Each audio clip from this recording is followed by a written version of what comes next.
Good evening. Thank you all for coming out. As was been introduced, my name is Jay Williams. I am in my 10th month as the president of the Hartford Foundation for Public Giving, and it has been an absolute exhilarating experience for my family and I who have relocated here. We spent the past 6 years in Washington, D.C. with the Obama administration, and before that, we are from Youngstown, Ohio. And Youngstown, Ohio is a city, thank you, that has lots of similarities to Hartford and many of the communities in a greater Hartford region. I know Manchester has a storied history in textile manufacturing.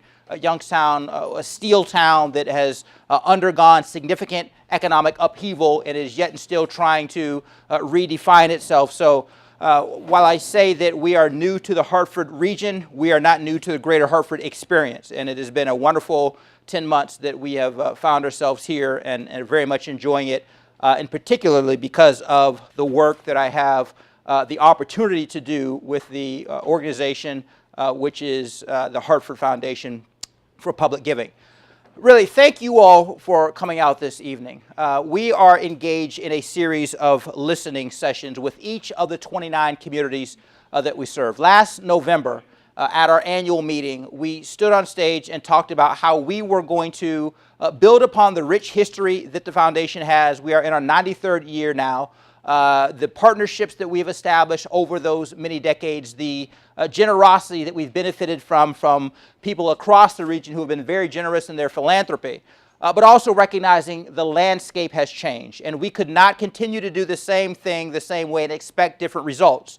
Indeed, the board was intent on building on that solid legacy and using that as a foundation to lean in, to approach our work differently, to take more informed risk, to do more listening, to approach our work with a degree of humility that isn't always present in a philanthropic world, especially when it comes to larger foundations. Not because it's intentional, but sometimes it's easy to be isolated in the work that we're doing. And the staff and I are exceptionally excited about coming and engaging the community in ways that are different than perhaps we've done in the most recent past. And that's not a criticism, it's just a recognition that we're going to be doing things differently, and that starts with re-engaging, reimagining the relationship we have with our stakeholders. So we are, again, on a tour of each of the 29 communities. We engage with them regularly, with the nonprofit stakeholders, but we thought it was important to get the word out to citizens and to people who may have never heard of us but love their community. Some who may have heard of us but aren't sure of what we do. Some who have heard of us are sure of what we do and don't like it. You know, all of the above. That's what we've been doing over the past, since January of this year, and have enjoyed each and every one of these. A couple of logistical things before we get started. One of the lines in the video talks about us being a community foundation. We are a community foundation, but we are, more importantly, your community foundation. Serving 29 communities in the greater Hartford makes us a regional force, and we recognize the importance of that. But we also want to ensure that each of those 29 communities sees us as a resource, sees us attuned to the aspirations, the frustrations, the issues that are important to the residents and stakeholders of each of those 29 communities, which is why we are doing this and why we see as so valuable the feedback that we're giving. I talked about just a few minutes ago that we've got a rich history and relationship with this town. The building that we're in, Cheney Hall, has benefited from, again, when I say benefited from, it's not really, it is explicitly because of the generosity of the donors in Manchester and the other 28 communities who provide us resources and entrust us to work with nonprofit organizations and other stakeholders to support them with those financial resources. So a significant investment has gone into the very building in which we stand, Cheney Hall. The Little Theater of Manchester has benefited from philanthropy from donors from across the region.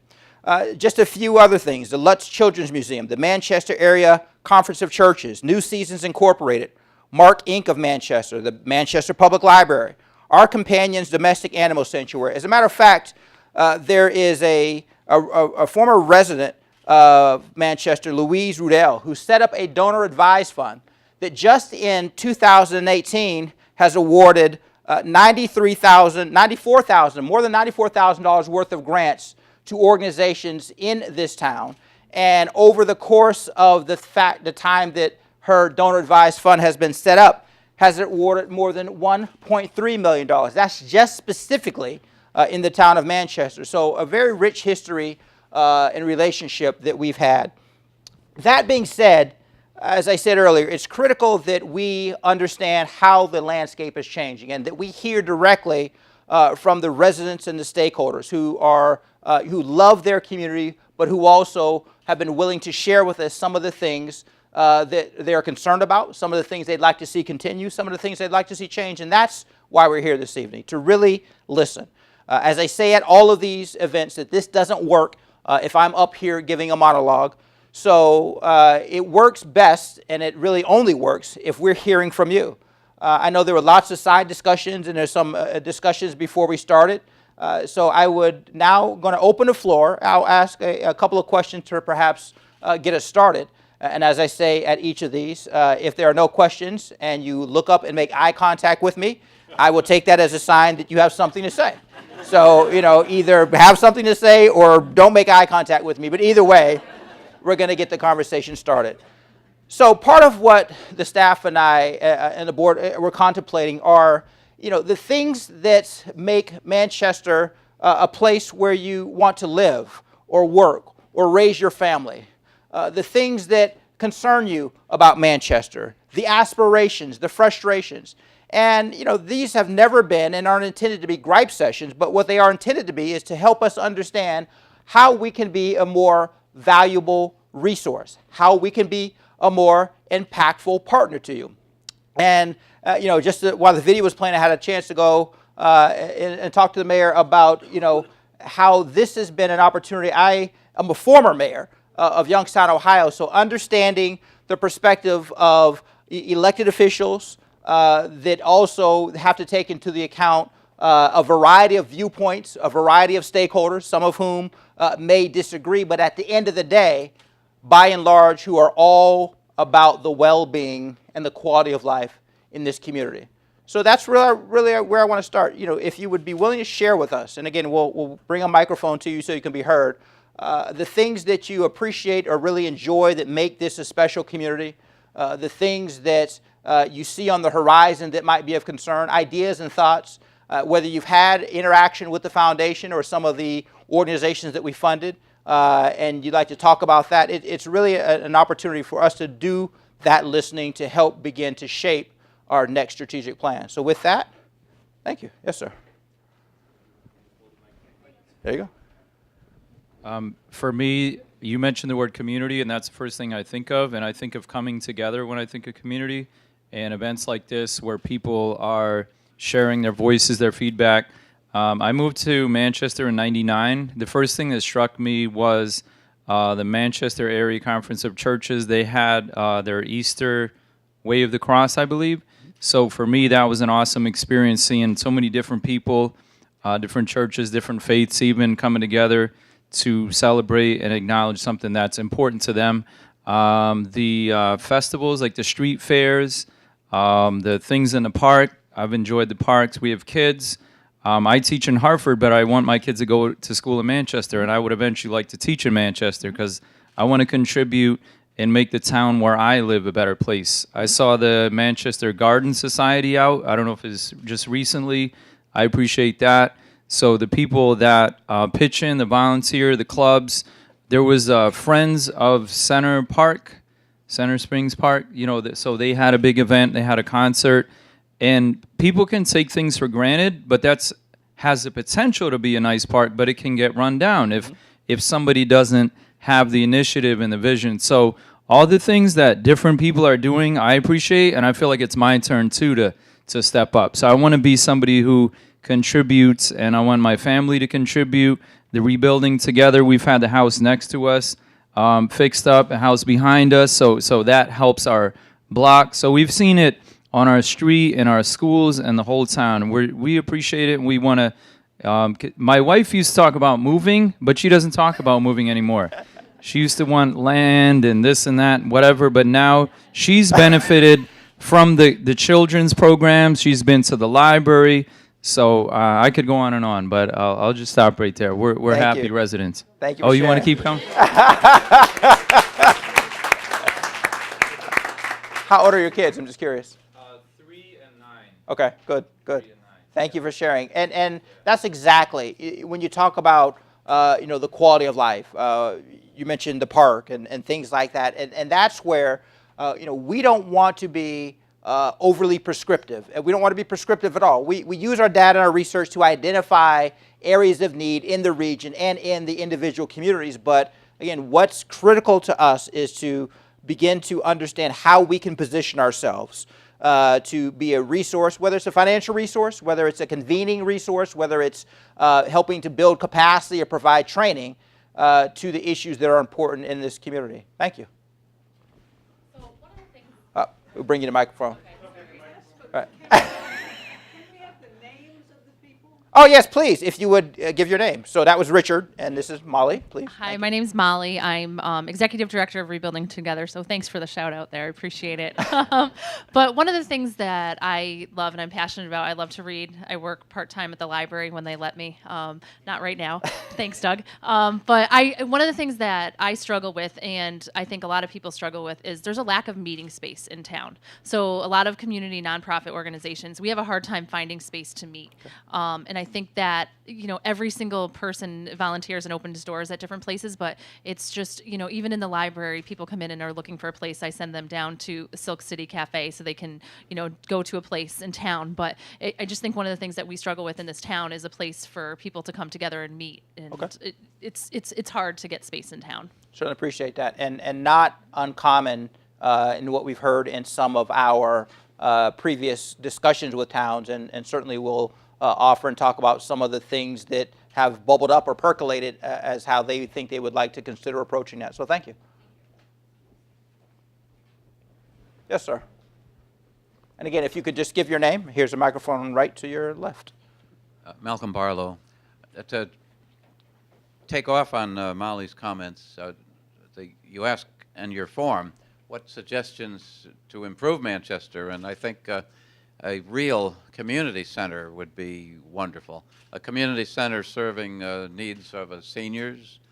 We have a very cramped senior center right now, and a library, a large library that's modern and serves needs in this community center. Meeting places where I understand even poetry societies want to gather and talk, and etc.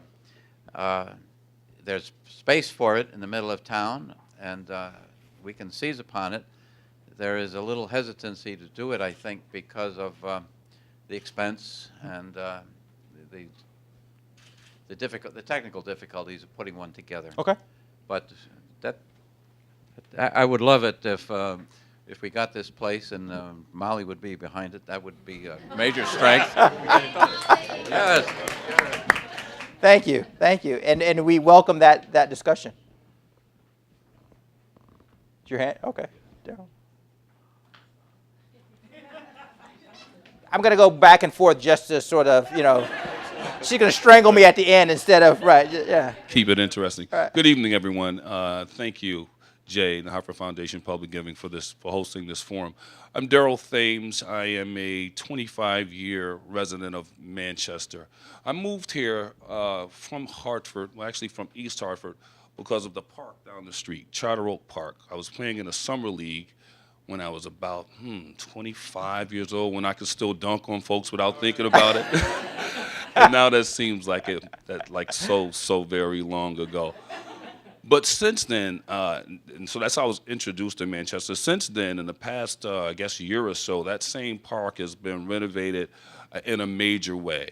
Now, when I came here 25 years ago, it was just a basketball court, a rundown tennis court, and a antiquated playscape for children. And now it's become one of the centerpieces of Manchester. I'd like to thank the mayor and the board of directors for making that investment in the community. Secondly, I'm on the Board of Education, and one of the things that the foundation is also invested in is Manchester Public Schools. We've been given a large grant for our school family community partnerships, As you all know, it surely takes a village to raise a child. We have some parents who, depending on what their experience was in school, may or may not be approachable, may not feel that the schools are approachable. What we've done with the assistance of the Hartford Foundation for Public Giving is bridge that gap. We have hosted several forums. We've created, I believe, 11 family resource centers where families can come in and interact in a variety of ways. And it's made a significant difference in our community in the way that the schools interact with parents and children as well. So I'd like to have a round of applause for the foundation for this significant contribution. Plug. Additionally, in terms of what we might need, I like that idea about a community center. Our children need a place where they can feel free to play and learn and grow. There's no question about that. That's why I moved here. I moved here, was one of the reasons why I moved here. I moved here from Hartford when the school system was struggling. I felt that our kids could learn and grow here and prosper in many different ways. I also like the diversity that Manchester has to offer. I mean, me personally, I went to Weaver High School, which was 99.9% black.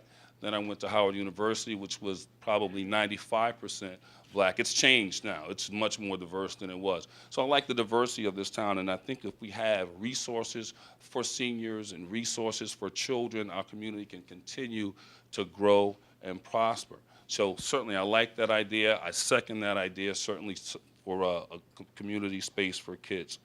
Another thing, approximately 30% of our children are not reading at grade level. Literacy is important. It's been said that the number of jail cells that are built in this country are predicated upon the number of kids who are not reading proficiently at 3rd grade. I'm not sure if that's myth or it's fact, but one thing we know for sure, there's a direct correlation between education and literacy and success, and also in incarceration. So that's one thing that we certainly need to focus on. We need to have our young people prepared to learn, because that old adage, you learn to read and you read to learn, that's not a myth. We know that's true. So that's one of the things that we're working on in Manchester Public Schools, and certainly could use some additional help. Second piece, we have a population here in Manchester that's not often talked about, the reentry population. We have folks who have been imprisoned, who come back into the community, and they face a broad variety of obstacles. Once you have a felony, that becomes, and we know we have this block the box or whatever that initiative is called. Ban the box. Ban the box. Right. Thank you very much. But once employers see that, it becomes an automatic impediment. And we know the population, there's a population here. It's not just blacks and Puerto Ricans, folks. We have people from all backgrounds who have that second chance, who have that record that precludes them from being gainful and financially gainful in this society. That's another thing that we need to focus on. There are a lot of impediments to reentry, like housing, for instance. If you're in public housing and you have a felony, you can't live there with your wife and your children. You can't do it. So that separates the family. In many cases, you can't even vote. So you're further disenfranchised in that you can't even vote for the elected officials that might champion your cause. There are obstacles to just basic needs: clothing, shelter, workforce development, employee training, the job search, how to write a resume, and so forth. Some folks even get out without even the basic. It's almost like, and I'll be brief. It's almost as though you were in a house and your house blew up. So you no longer have your license, your social security card, your high school diploma. You're literally starting from scratch. And without assistance, it can be a great struggle. In fact, it can cause many other devastating things in a person's life. So if you could look into those two things, literacy, perhaps a youth center or a senior center, and the Second Chance Reentry Initiative, I would certainly appreciate it for the children and families of Manchester. That's why we're here. Thank you. Thank you. So several interesting issues Mr. Thames brought up. Education. Education is one of the largest investment areas that the Hartford Foundation has been involved in over the past decade plus. And Sarah Sneed is here, and Jackie Coleman, who Sarah's the director, and Jackie's another leader in that area. And I know and see how they work with the school districts that we invest in, with the superintendents, the Board of Education, the other individuals and stakeholders involved.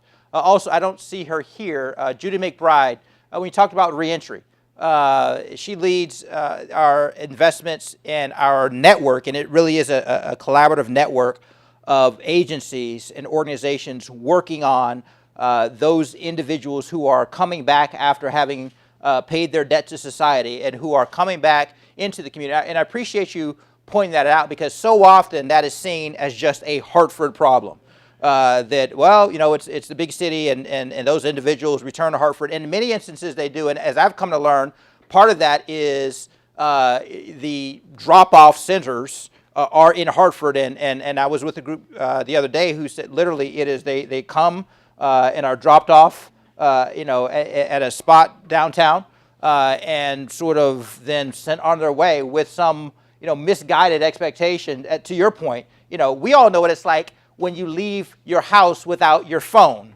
No matter, you're late for work, you're on the freeway, but 9 times out of 10 you're going to turn around because nowadays so much of our information and our lives are contained in the phone. And before that, before those days, but your wallet or your key, all those things that just we take for granted. So those individuals returning to the communities, it isn't just a Hartford problem, and it isn't a problem that is specific to any race or ethnicity. It is a regional issue which requires regional solutions. And then at the end of the day, those individuals do matriculate and make their way back to the communities in which they are most familiar oftentimes. But the Career Pathways Initiative is a collaborative agency, and Judy, can I put you just give a sort of a brief overview of how those agencies are working together. And I recently went to one of their celebration and milestones events, and to hear the stories of those individuals and how their lives have been impacted. If you just talk about a little bit. Yeah, we have something called the Career Pathways Initiative, and it is 9 collaborations of about 25 to 30 agencies throughout the region, and they range from the universities or community colleges, of which Manchester is part of that. And we're really focusing on people who are low literate, low skilled in people, and to try to get them into some training programs in order to begin to have a career pathway toward earning a livable wage. So again, it's been in place. We're coming up on the end of our 3rd year. We intend to continue it at some level, but it was a project that we started about 3 years ago to focus on those particular folks. And even though a lot of it's in Hartford, it's fairly regional. As I said, Manchester Community College is one of the partners. Thank you. I don't want to put you on the spot, but if you give some thought, Kyle, we always enjoy hearing from young people and students about what they think about their community. So I'll give you a few minutes, and you give me a signal when you're ready. But just from your vantage point, how old are you, Kyle? 14. So just from your vantage points, the things that you and some of your peer group look at as to what is appealing about the community, and perhaps some of the things that you and some of your peers think, boy, it would be great if the community offered. So recreational, educational, employment, just give some thought to that. I don't want to put you right on this. I know you could probably off the top of your head, but just give some thought to that, because we always enjoy hearing that perspective. Yes. My name is Joyce. I have been very fortunate to have worked for organizations that have benefited from the Hartford Foundation. I work presently for the Hartford Symphony. This place used to be my home. And I also run an organization called Imagine Main Street. Imagine Main Street.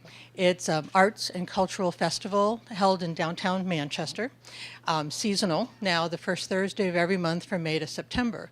And through a donor-advised fund at the Hartford Foundation, we received money to help support that event. One of the things that we would love to see is an art center. So when we talk about a center where people can meet, the arts can be a big part of that. I actually have a property on Main Street that I'm looking at, Gary Anderson. that I would really love to talk to you about sometime. But all of these things, we want them because the arts can be an answer to much of the negative in every community. It's a way of bringing people together. It's a way of bringing people's talents out and them getting engaged in a community. So I see it as being the answer to many problems. But having a place where we can call a home and use it as a meeting space for organizations as well as an arts and cultural center would be great.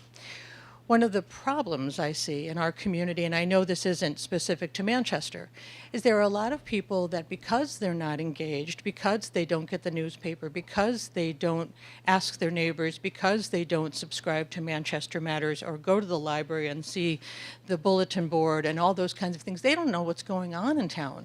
And so they are constantly bickering and complaining about nothing going on or not knowing what's happening and looking back in the days of old. They remember what Manchester used to be like in the 40s and the 50s, which is ironically one of the reasons why Imagine Main Street was created, because to bring people back downtown, Right. because that's what people did. That's where you met your friends and you went to the restaurants and you went to the bank on Thursday nights. So there is this underlying feeling, like how do we communicate with those people? How do we get them to understand that there is so much goodness? Because the people in this room, many faces whom I know, are all so engaged and passionately involved in what we do in our town. How do we get those other people involved? I'm delighted to see Rich here. We've known each other for a very long time.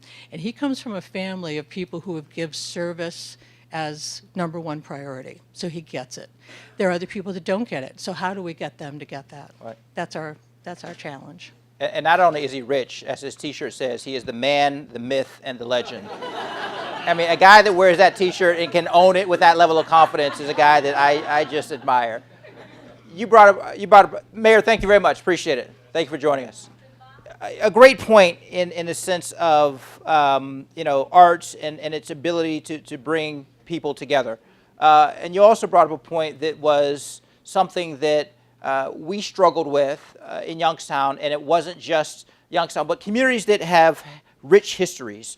And you're right, the downtown was the place to go, and you got dressed up, and it was a special event, and it was social and everything else. And, communities change, and shopping malls and things sort of emptied out downtowns, and communities struggled with sort of holding on to that sometimes too long. So there's that balance of being able to appreciate the rich history and to adaptively reimagine how to do that. But what I used to say, to the citizens and to the, folks in Youngstown is you can't, create that forward-looking vision, or you can't drive your cars if you're constantly looking in the rearview mirror about what used to be and the glory days and lamenting. I mean, you will careen, and it's just impossible to establish that vision. It doesn't mean that the best days are behind you. And I can tell you from firsthand experience that, the city spent 25 or 30 years lamenting the collapse of the steel mills. People will tell you where they were on September 19th, 1977, when Youngstown Sheet and Tube announced its closure of its mills. And granted, there were 5,000 jobs lost within a matter of months and 40,000 jobs lost in the next 3 years. So it was a cataclysmic event that brought upheaval, social, economic, emotional, financial. So it was very real. But then the community spent 25 years with a chip on its shoulder saying, hey, who did this to us? Who's going to fix it? Who's going to make it?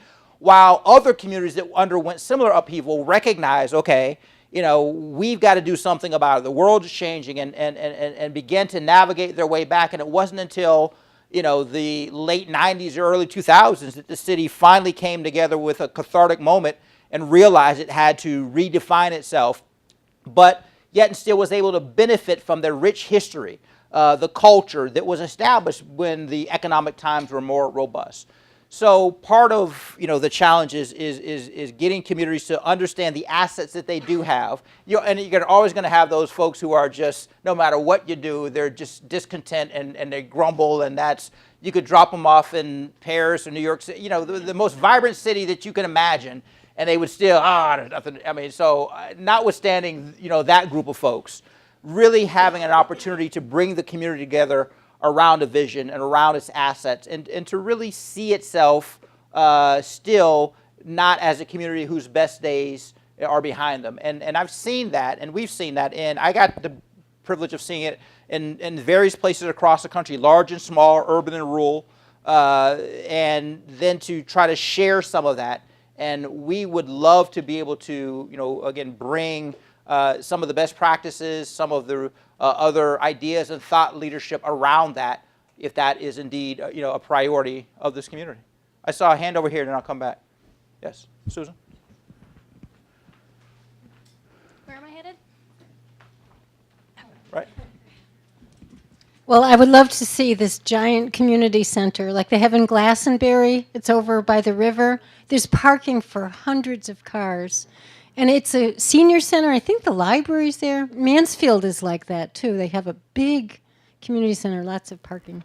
But what I wanted to say was that if you can't find something to do in Manchester, I can't help you. You could have a calendar this big and have it filled. There are so many events, free concerts at the schools, free concerts at the churches, string quartets, just wonderful opportunities, and a lot of free activities. And they're wonderful. What I'm concerned about, and being in a lot of volunteer organizations myself, is finding more volunteers who want to be leaders, who want to keep these concerts going, who want to broaden events, who want to speak to the younger people, start new types of activities that will appeal to a broad segment of the population. And it's hard. It's hard to get volunteers. And we're getting to get white hair here. So I wonder if maybe meetings like this could attract people who might be interested in leadership but have always thought, well, that's not me. Right. That's people like Kevin or Joyce or Graham. They're going to start an organization. But really, it's everybody. It's everybody. That is something we've heard, I think, virtually in every one of our sessions, was the appreciation for those who are volunteering, but lamenting the fact that there is a dearth of volunteers on the horizon who are willing to step up. And people are busy, and there's so many other things and legitimate reasons. But at the end of the day, part of what we've heard in all of this is what makes these communities special places are those individuals who give of their time, who give of their talent, who volunteer for those things. So, we have yet to come up with there is no easy answer, but because we've heard it so broadly, it begins to, come to us as something, how can we approach it differently? What is it that we can do to think differently about generating that level of enthusiasm for volunteer in the community? So thank you for sharing it, and it is something universally we've heard. Yes, Andy? Andy Tiskowitz. We moved here in 1981, and in the 80s, there was a major and strategic planning initiative called Agenda for Tomorrow. Mm-hmm. And Manchester had about 200 residents that were part of that initiative. And the reason I mention that, which also incorporated meetings at people's homes on different topics from a development standpoint, and we had it professionally facilitated. I think Eileen Stern in those days from MCC was one of the leaders of that initiative. That just was one of the things that attracted us and made us so engaged and happy about living in this community. This is a very active, engaged community, and as people have mentioned, there's a lot going on in town. So to me, that's an example and an opportunity for you guys to build on, because I think the foundation is in a great position here as a regional convener, as you're doing tonight, and providing leadership across town, because as we all know, living in New England, every town wants to do the same thing. And to avoid duplication, because we're all not rolling in the dough here, and I think you're in a position to talk about, as you mentioned, best practices and what's cooking, what's going on, how did they do this in Glastonbury and East Hartford, and why do we need the same service in both towns when we can share, that kind of thing. So I applaud your efforts, and I think that you have some great opportunities there. Thank you. I appreciate your sharing. I mean, it's such an essential conversation to have. So this is one of those instances where I find myself, walking a narrow line, sort of being the new guy, to the community. You know, you can't come in with, oh, who's this guy think he is? He doesn't know how.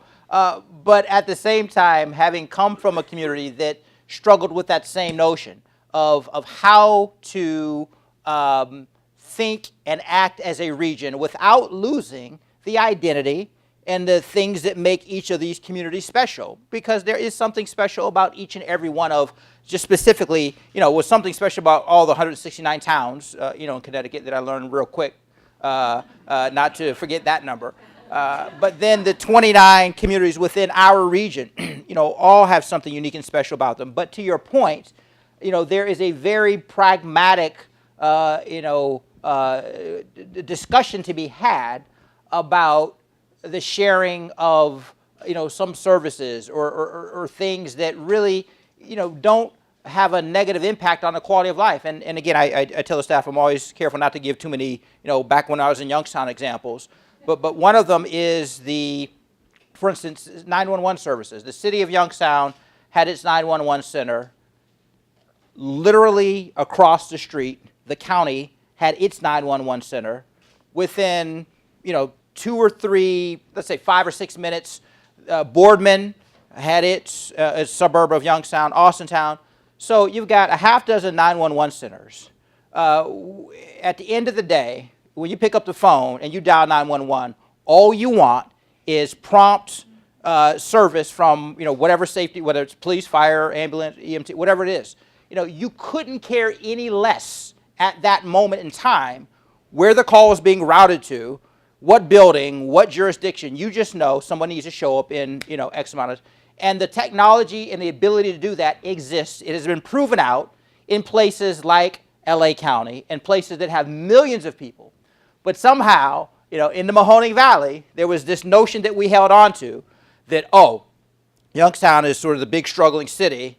So if the Boardman, you know, resident calls 911 and it's routed to Youngstown, somehow it will be lost in this bureaucracy and it would be an hour and a half before.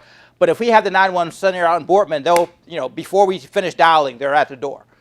You know, when nothing could be further from the truth. So it was inefficient from a financial standpoint. There were technological mismatches because at times those centers would need it. But it was one of those notions that if you were going to start over and redesign it, you would never have a half dozen 911 center, especially with the technology we have now. And that's just one example of a dozen others. So as a foundation, to your point, as a regional foundation, you know, we do think it is important that we assert those issues when appropriate, not to be dictatorial, because, you know, we can't tell communities what they can or have to do, but to not shy away from those conversations and also not shy away from putting some resources on the table. Say, well, hey, let's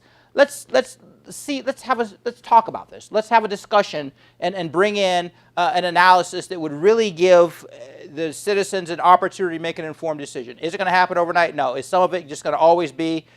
That's just the reality of human nature. But I think that as resources become more and more scarce, and, you know, Connecticut is still a wealthy state comparatively, but it is not the state, as I heard when I came in a year ago or 10 months ago. At one point, you know, there was $1 billion surplus, and Connecticut was writing rebate checks to the, you know, I don't know when the last of you saw a rebate check from the state, but it probably wasn't any time in the recent past.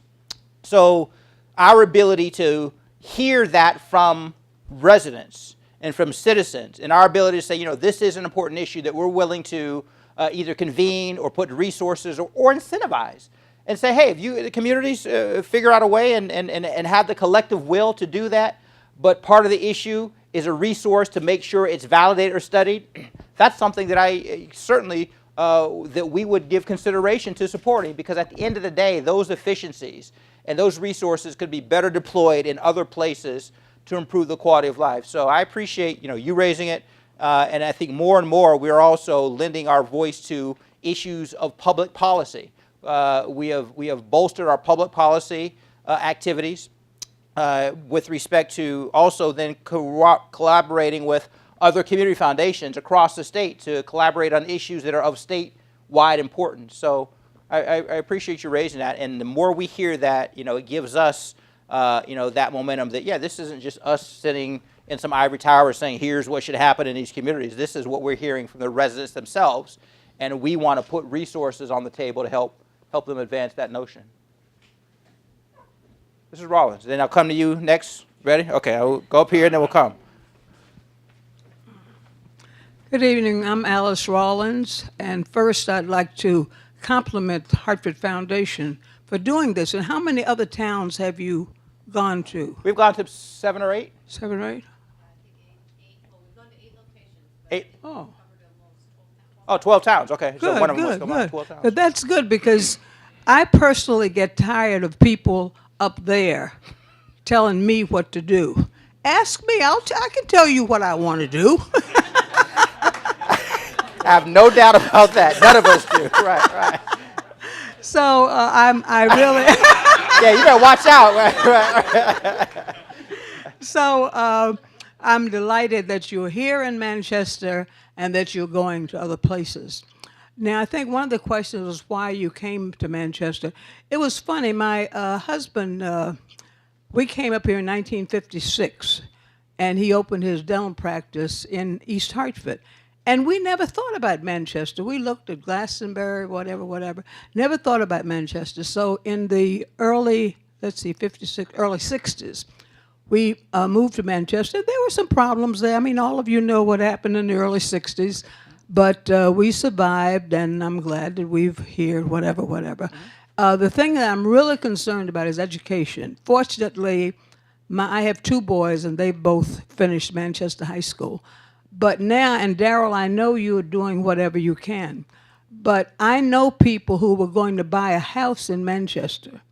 They checked the education system and decided not to.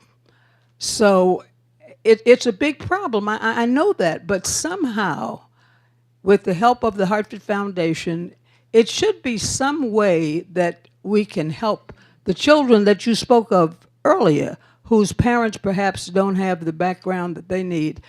And it's a very difficult problem. We've been trying to solve it for years, and I guess it'll still be years. But I would just want us to think about it and see what we can do. And also the community center that someone mentioned, I never even thought of that, but that would be nice. So anyway, keep up your good works and keep on listening. Yes, ma'am. Thank you. We will keep on listening.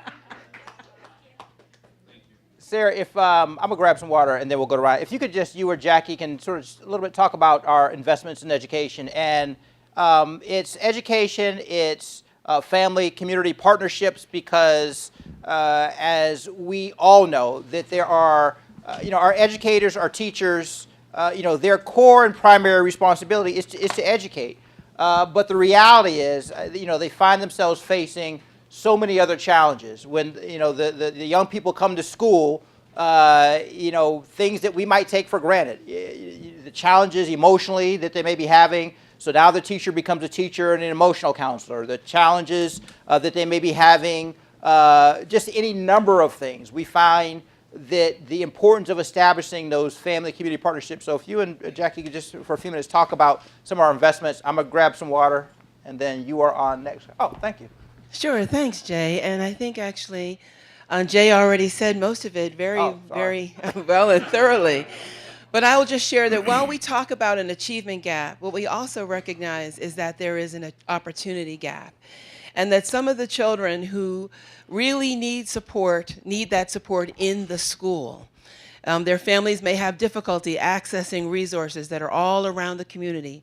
And so what we have been doing is helping Manchester Public Schools and other schools in other districts, the districts themselves, to build partnerships with families, but also with community organizations so we can bring more support into the schools for students. What kind of supports? Health supports, vision and dental care. You would be surprised at the number of children who might not otherwise be able to access those supports. And of course, academic support, tutorial services, and so forth. So the work is about 3 years old here in Manchester. We have a long way to go. There is a lot of change, as Ms. Rollins has said, a lot of change that is needed, and a particular focus on literacy. But I am really pleased and want to just give a shout out to Superintendent Matt Geary, who has really been bringing phenomenal change and growing this work steadily as needs to happen. But it's all about partnership. And I know that the district is welcoming the whole community's engagement in supporting students. There's a variety of ways, through volunteerism, through services, bringing in supports, providing cultural experiences and opportunities. So that's it in a nutshell. Thank you. Jackie, did you want to add anything? No, that's great. Good. Thank you. And arts programs, right, Jackie? Right. Okay. Thank you both. Kyle. So I like that we have lots of different after-school activities that we can take a part of. Okay. I'm actually part of Cass Children's Theater. Cass Children's Theater. Okay. One of the organizations I saw that we've had some relationship with. Oh, very good. Okay. So it's a nonprofit organization that helps kids like me develop a passion for theater and the arts. Got it. So I have had lots of opportunities to be in lots of their different productions. Every year we actually have a summer production at Manchester High School. Okay. So I take part in that, and also some of their year-round classes. So Okay. that's a lot of fun. Good. Because I get to meet lots of different friends and people and experience and gain lots of different experiences that I would have never have thought of before. Yeah. I'm also a Boy Scout. Okay. I'm with Troop 27 in town. So we're trying to get more involved in our community and help boys grow up and gain the skills that they need to be. So I like to be a leader in that troop and help them with that. One of the things that I'd like to see but change is also offering like gauging students like interest and find like one thing that they like and offer like classes that like focus on those sort of things. I know that we have like lots of classes, so that helps them find potential careers and that sort of stuff. Okay. Good. At my school, we also have a creative writing class, which I find helpful because you get to be exposed to lots of different types of writing. And Right. Sort of which is an important skill for when I go into the workforce. So. Thank you. Boy, I underestimated you inadvertently. I was like, oh, he's, a young person. I didn't want to put him on the spot. But between your theatrical background, your Boy Scout always being prepared and ready, I mean, you could have just off the top of your head. So please forgive me for, thinking that you needed 5 or 6 minutes to pull your thoughts together, because clearly you could have just, gotten right up here. So thank you for sharing that. And it is very important for us to hear that from individuals, who are still young and engaged. And obviously, your first and foremost priority, and I'm sure you've heard this from your mom and dad, is education. That is your focus. But in addition to that, those things that enhance your educational experiences, where you talked about the creative writing classes, you talked about, having potential opportunity to begin to identify career interest for young people early on, so they can pursue that or decide, hey, you know what, I thought I was interested in that, and I find out that perhaps I'm not, that give them that early experience. So, and like you said, exposure to people that you wouldn't otherwise have exposure to. And that's interesting because there was one of the things we support, let me see if I can find the quote, but it was something that talked about people being, there was a couple of experiences that we funded here that it gave an opportunity for people to see things from a different perspective. Actually, it was Discovery Center. And a Manchester Middle School student shared, after going through Discovering Camp, about building relationships. I am going to stop excluding people by their appearance and start including people and respecting people for who they are inside and not outside. And this was a Manchester Middle School student who, by going through that Discovery Camp, individuals who looked different, had different experiences. He probably just had a perception, well, clearly did, and judged, not that, he thought anything ill of them or evil of them, but just that notion that in middle school was going to do that. And there was another, a teacher who went through a program that talked about just how it helped her to understand that students come from a variety of backgrounds. And while they're there to learn, the importance of being culturally aware and sensitive to those students' perspectives and experiences that might manifest themselves differently in the classroom. So, instead of making that immediate reflexive sort of judgment, the teacher said going through that program was a benefit. So while they still focus on their primary role in the classroom to educate, they also understood that having a broader perspective and an awareness of the differences that students bring to the classroom was an enriching experience and helped her become a better teacher. So again, thank you for sharing. Yes, sir. Jay, thanks again for these listening sessions. I think they're so important And your name, for all I'm the sorry. communities. Sorry? Your name? Oh, Tom Phillips. I was getting to that. Tom Sorry. Phillips. Recently, we moved back to Manchester. Lived here in the 1980s. I owned a duplex, a lot of duplexes in Manchester. Moved to Glastonbury for 29 years, and in August downsized and came back to Manchester. Manchester's changed dramatically in the last 25 years, as we know, but that's one of the reasons we came back here. We celebrate diversity, ethnic diversity, cultural diversity, economic diversity. That's why we love this town. We're glad to be back in town here. Our daughter is graduating from Classical Magnet School in Hartford in about a week and a half. Congratulations. So we sent her there for a reason, to get a great education. I recently got appointed to the Economic Development Commission in town because I want to be able to give back. So I'm here listening to what people are saying because I want to be able to be a good steward for the town and being in that role. Jay, you mentioned too about assets. And I'm hoping, too, that all these listening sessions, there'll be some kind of what are the key takeaways that maybe can be shared with all these audiences that are coming here. Because I would love to hear there's some key themes that are coming out of these listening sessions that would be really good. And in terms of the assets, you mentioned assets a lot. That's another reason we came to Manchester, by the way. But I would love to be able to see if there's any kind of more formalized assets mapping process for each of the towns where we can collectively look at a regional assets mapping to see what we really have. We do beat ourselves up too much, I think, and we always talk about what's wrong, but when we look at the collective assets of this region, we're in the middle of New England's Knowledge Corridor, by the way, we really stand alone and really have a tremendous base to work from that other regions in the country would kill for.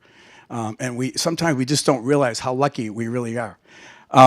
I would hope, too, that as part of the strategic planning process that you're going to be undertaking after this, that there can be kind of an alignment with other strategic plans.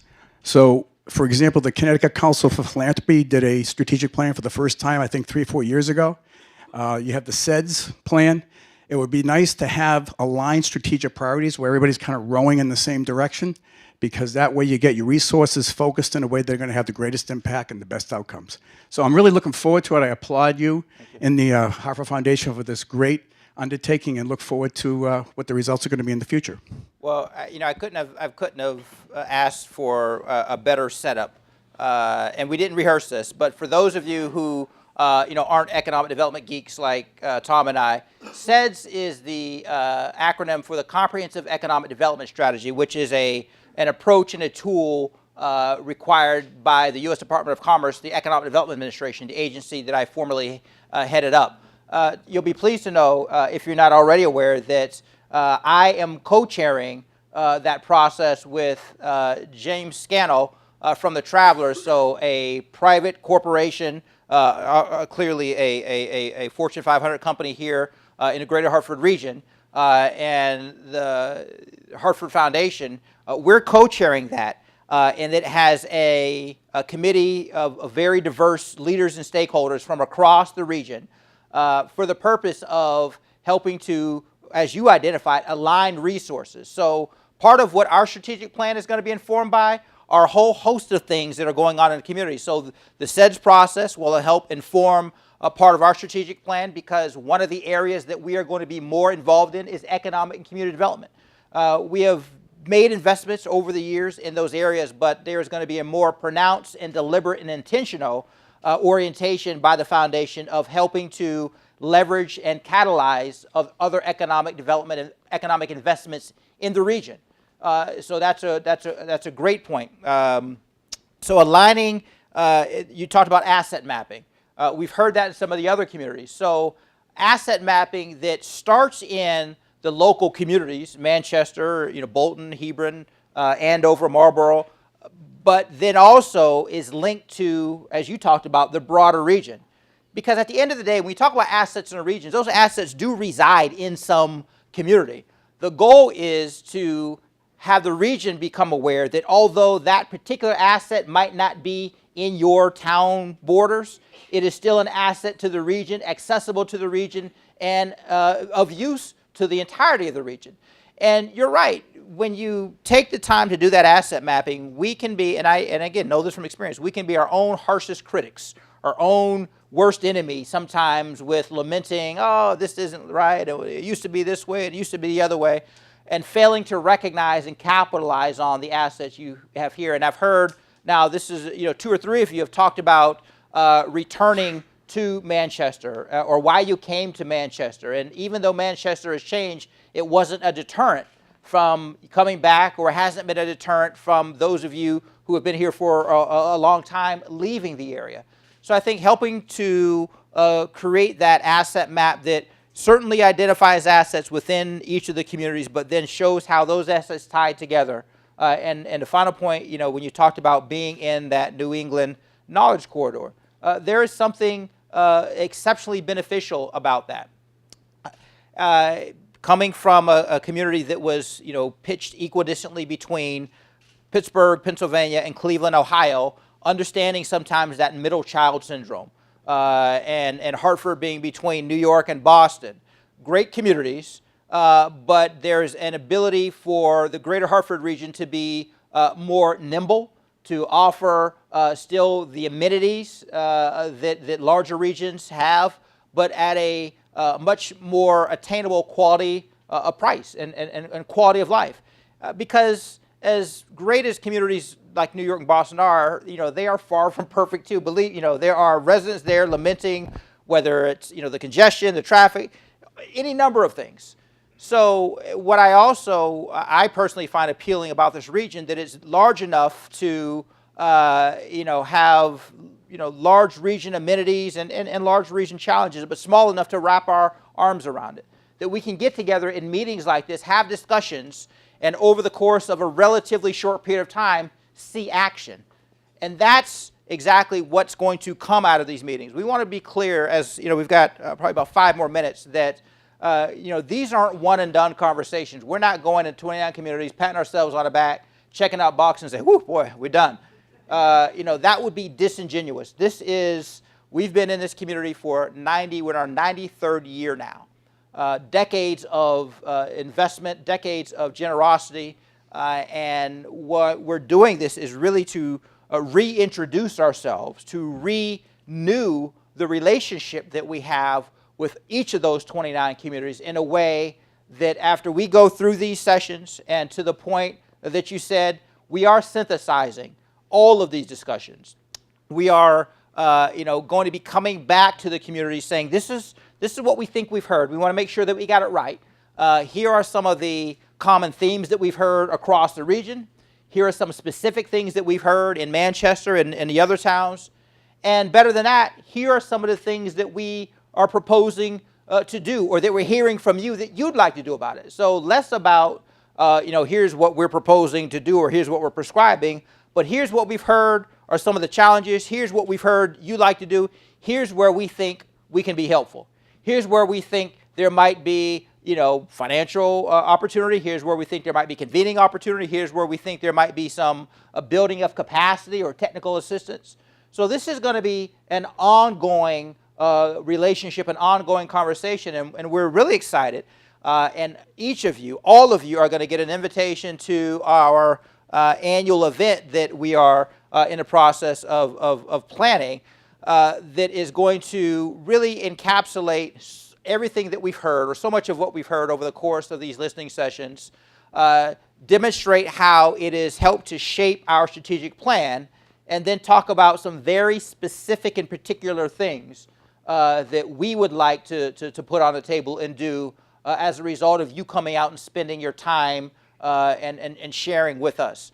Really, again, just to start an ongoing, it's been ongoing, but to really renew the relationship. So we're excited about that and hope that, all of you, nothing would be more exciting than, it's already a great event, but we're changing it we changed it last year and really got wonderful feedback. And we're going to build on that for this year and would love to have people who have participated in our listening sessions to come and say, oh, we saw, it was clear that you heard us. It was clear that, this is something that is reflected in how we move forward. Rich? I just wanted to make a brief statement. I think it ties in with a lot of things we've been talking about. And I've heard this is, and I believe it's true, is that there's been a shift in society from being producers to being consumers. And a lot of times there's been a shift between what can I do for others to what can I get out of it.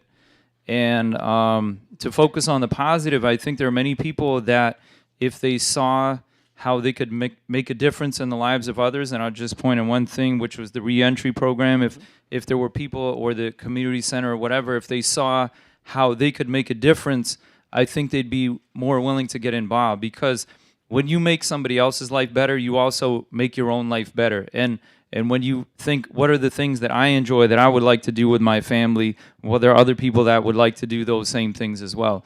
So I think if more of us have this mentality that we want to contribute and we want to produce and we want to make things better, and also helping people around us see how they can get involved. And actually somebody encouraged my wife to go to these workshops, parent workshops. She never saw herself as doing that. She's like, why am I here? And it was 10 sessions. And over the course of time, she had to give a presentation, and she's working with family resource specialists in the school, and we're doing these things, but she never saw herself doing that. And I'm excited to see what she's going to do. And like I said, she no longer talks about moving. Right. So I've experienced this because she used to talk about different schools. And she used to look at the, not to talk bad about my wife, because I admire, because our kids are. Yeah, that's no, not honestly. a good move. Yeah, that's No, but she wanted what was best for our kids. And so, you can't help and say, maybe this school over here and maybe that school over there. But I didn't want to hear that, because I wanted to think, well, I'm sure they can get a good education here, but I didn't want them to miss out by going here. So I was kind of torn, so I'm glad she's come back around. And so we want to contribute, and I think if we understand how we can, and then we help others see how they can become producers, then it benefits us all. So we all want to meet your wife now. We just got to. She's from Romania. She's awesome. Okay. Yeah. Clearly. Yeah. Right. Two more. Jamal, and then we'll come. I'm sorry. Right. My name is Jamal Jimerson. I'm the founder and executive director of Minority Inclusion Project. We're a nonprofit based here in Manchester, and we exist to help other nonprofits to solve their diversity, equity, and inclusion challenges, specifically at the leadership level, and trying to find folks who reflect and represent the communities that are being served by the nonprofits that are obviously benefiting from some of the resources you're providing, but furthermore, really helping to help these communities to sustain and thrive. This workshop feels kind of bittersweet. This conversation feels bittersweet, I guess, in that I'm also a Manchester resident, and our business is here, and I look around this room, and I don't. I appreciate the word diversity, but I'm hurt, and I'm wondering, where are people, man, and what can we do to really have rooms like this and conversations like this truly reflect and represent voices in the community that are otherwise not being reflected and represented. And that's not to take anything away from the folks that are here, but there are pockets of this beautiful, beautiful town that I've been in, and I've only been here myself for 3 to 4 years, raising my kids here as well. I've got a now 6-year-old and a 7-year-old who's about to be 8. And there are spaces in this town where I see people that cannot come to meetings like this, don't know about meetings like this, have not been a part of these kind of conversations. And so that's the part for me that's tearing me. Like, I'm looking around the room and I'm like, wow, we're not here. And when we talk about the conversations that need to happen after this, and I'm moved by the fact that you said that there's going to be chances for more discussions. I keep thinking, what can we do? And I want to put myself out there to try to help to get the word out so that we get more representation from pockets of the community that need to be a part of this conversation. I've been in too many, and it's not just in Manchester Trust. It's been around the state where, you know, you got really great rooms of well-intentioned, well-meaning people, but there are still whole segments of the population that are missing. And I like to just look around and just say, who's not here? Who's not here? Who's missing? And the answers will they'll get you thinking. I'm also struggling because I had an interesting interaction in the beginning of this meeting that reminded me that that I can very much be perceived as a token. And it hurt me a little bit to have that interaction at the beginning of this meeting, and I never even thought I would say that on the mic. I almost didn't speak at all. But Manchester has a lot of beautiful things about it, but even within its beauty, there are some challenges, man. And to walk into a room full of people who are change makers and do-gooders and beautiful people with beautiful hearts, and to be struck with moments where you have to feel like a token is really sad and disappointing. And I want to make that statement, not to be critical of the folks in this room, but to make it clear that there's an experience of the other that matters. So I just want to put that out there. Thank you for sharing that. We're going to come up here. Help us, as I said, this is not a one and done. This isn't something where we think that we've achieved some significant milestone because we're re-engaging and reintroducing ourselves. This is an obligation, and more than an obligation, it's a privilege. You know, the fact that as we planned and talked about this, there was some uncertainty. How do we do it? How do we make sure it's not coming off as sort of elitist? How do we make sure that we're not here just talking about all the good that we do? And it was that humility that we talked about that we need to approach this with. Of our good intentions that often still miss the mark. The work that we do that still doesn't get to those who need it most.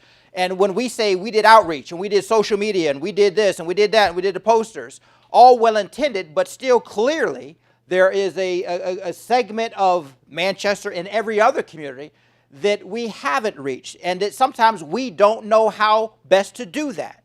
That's what we're asking for. So you sharing that with us underscores that, we are also, and then it's a two-way street. We're going to say, okay, well, you need and others to help us have those conversations. And, it doesn't say, okay, we're going to have them come down. No, it means us being back out here, having conversations with those individuals wherever those conversations need to happen, in whatever format, so we can be sure that when we do our work, and I'll end with this, that notion of diversity, equity, inclusion, right now, I'm going to pull the curtain back a little bit, that's an issue that we are undergoing right now, wrestling with, to make sure that how we treat and do our work within the foundation, first of all, is done through that lens and the perspective and its second nature, and then how we interact and engage with the communities. But we're starting with ourselves.